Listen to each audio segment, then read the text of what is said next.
When it comes to making money, I just don't trust it with client work. Let me explain. Fuji is really fun to shoot with, first of all. I love the colors, and it's true what they say about how tactile the experience is with the dials and how fun it is to shoot. I don't really know how to explain it. I mean, if you go on Reddit and say that you think that Fuji is like this magical system and it's really, really fun to shoot with, you're just gonna get blasted. But it's true. It's subjectively fun to shoot a Fuji. However, I've had one big gripe with the Fuji system for a long time now. Over the years, I've kind of denied that it was a big deal, but it became a deal breaker, and that is its autofocus system. I mean, I'm talking focus hunting and struggling to keep up with tracking, like subject tracking or face tracking.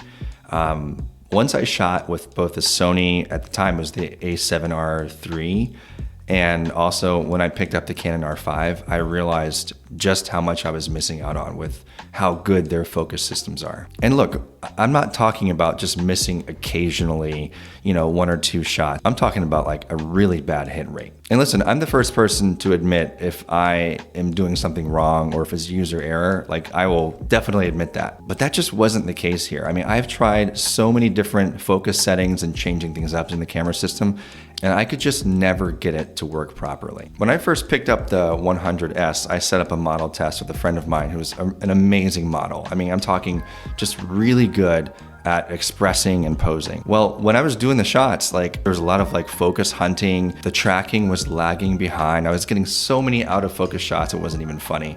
I mean, my hit rate must have been like, honestly, 50%. And when you see how amazing of a job the model is doing, and you have to ask them to go back and do it again, it's very frustrating. It's not a big deal if it's for, a fun shoot, if it's just a creative shoot for your portfolio. But if you're shooting for a client and things are on the line, that is the last thing that you want to happen. A few years ago, I got a chance to shoot with Kevin Hart. It was like a 4-day production. I remember there was an opportunity for me to set up on the street in Philly with Kevin. And of course, he's got his private bodyguards. We've got Philly PD.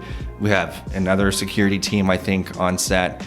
And so naturally, I have a very short window of time because he's gonna be on the street. I had 2 cameras with me at the time, my Canon R5 here and the Fuji GFX. And I made sure that all the system settings were dialed in. Like the cameras were dialed in, so they were ready to go by the time he stepped on his marker. So when Kevin comes out and he steps on the marker, I start with the Canon R5 first, just, safety, to get all the shots I need first. The Canon R5 delivers perfectly. I didn't miss one shot.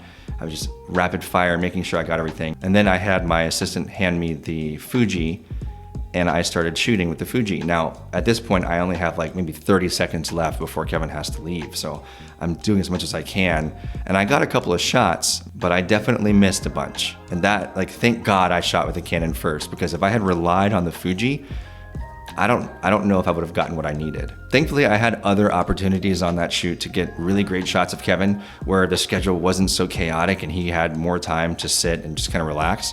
And during those opportunities, I got some amazing shots of Kevin. And that's where the Fuji shines, I think. If there's not as much pressure and you're able to really take your time and slow down, then you can get some really great shots. But if you need to take a flurry of shots and hit all of them accurately, that's where I think the Fuji struggles, especially the GFX. I will say though, even with the X-T3, I mean, I love this camera, but it does not compare to the autofocus system of the Canon R5 and even the Canon R6. I mean, those two, you could literally just point this, especially with autofocus, face detection on, and you're just in like God mode. You can't miss. It's gonna track them super accurately. They can move back and forth and you're not gonna miss a shot. This is not me trying to get a sponsorship from Canon. I still think the Fuji is my favorite camera system because the image quality and the experience shooting with it when I have the ideal conditions is still unmatched. But on a technical level, it's really hard to trust Fuji with client work when the autofocus system of the Canon is just superior in every way. So now, if I am doing client work, 99% of the time, if not 100, I'm reaching for the R5 because, again, it's just super reliable. I feel like the Canon is the go-to. And then for the Fuji, if I have a creative shoot where I don't have to get a flurry of images, it's not absolutely critical that I nail each shot. And it's okay if I miss, then I'm reaching for the Fuji. I also use the Fuji for like family photos because it's, you know, the small form factor. If I'm traveling, if we're going somewhere on a trip, it's much easier to reach for the Fuji. It's so much smaller and more lightweight. So that's my go-to for that. I'm really curious for you guys who have shot either the X series or the GFX series. What's been your experience with the autofocus? You know, maybe it's just me. Maybe I'm the one that's just failing miserably, but I've tried everything with different settings and it never comes close. It never even compares to what I've experienced with the Canon ecosystem, especially the R5 and R6. But yeah, let me know your experience in the comments. Thanks for watching and I'll see you guys in the next video.